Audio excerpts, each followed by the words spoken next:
Hi, this weekend I went to see Furiosa, a Mad Max saga, the spin off slash prequel to Mad Max Fury Road, the fourth film in that series, depicting the adventures of Max Rokitansky, a former police officer and now drifter in post apocalyptic Australia, where everyone's gone insane and formed into motorcycle gangs or various fiefdoms fighting over the last remaining gasoline.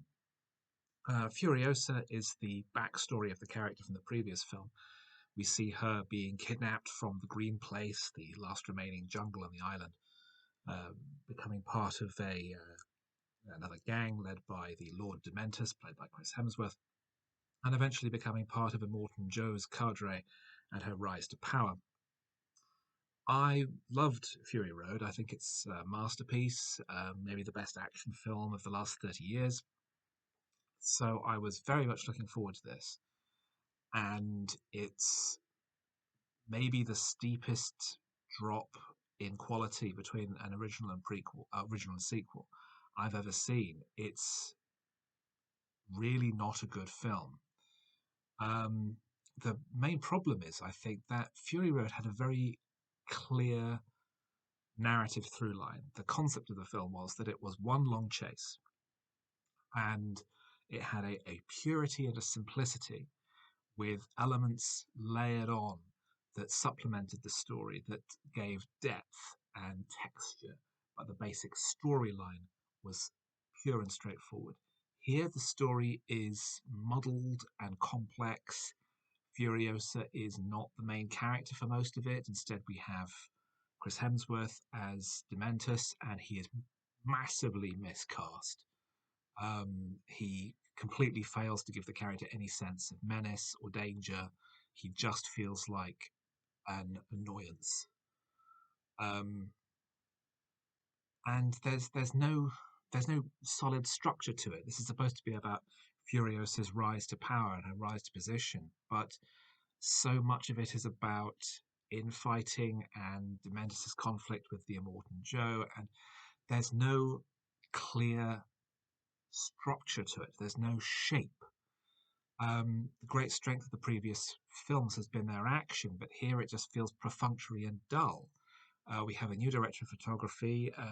Editor Margaret Sixel is working with someone else, and they don't. The scenes don't have the same energy. They don't have the same life that they did in the previous film or in any of the previous Mad Max films. And as a result, the film just feels sloppy and slow and unengaging. In plot terms, it's very slow. The action scenes are relatively few and far between.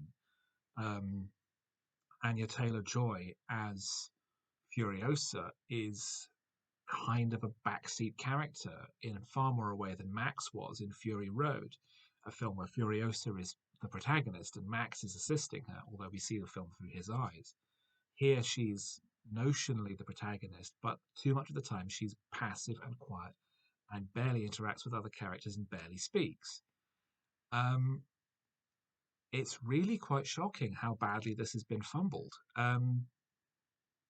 The script originated as a detailed storyline developed during the making of Fury Road to give backstory to the characters, to give a grounding to the performances and to the structure of the world. And on those terms, it worked. But you can't make a whole film out of backstory because it has nowhere to go.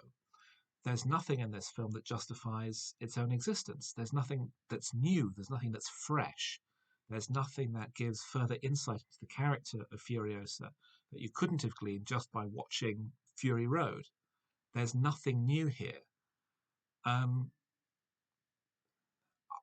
the fact that they had to recast Joe because the original actor had passed away a few years after Fury Road was made really does indicate that this film is unnecessary, and that if you have to stretch so far to get around the fact that one of your lead actors is no longer alive, maybe it's not worth making the movie.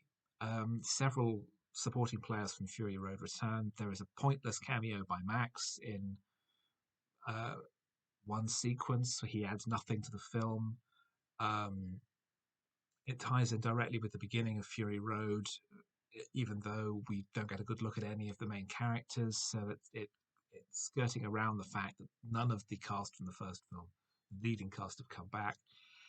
There's nothing here to merit the existence of this film. It's completely superfluous. It's not particularly exciting. It's not particularly engaging because the characters are so loosely sketched. They fade into the background when they're supposed to be the protagonist. There's no emotional engagement. There's no really engaging action. There's nothing fresh. There's nothing original. It's all just warmed over leftovers from a meal that was entirely satisfying. It's a pointless film, and it it's a really strange misstep from George Miller. It's the worst. It's the worst film he's ever made, because there's no point to it, and because there's nothing new, and it's a real step down from some of his rather really strong work. His last two films, Fury Road and 3,000 Years of Longing, were both excellent. This is a waste.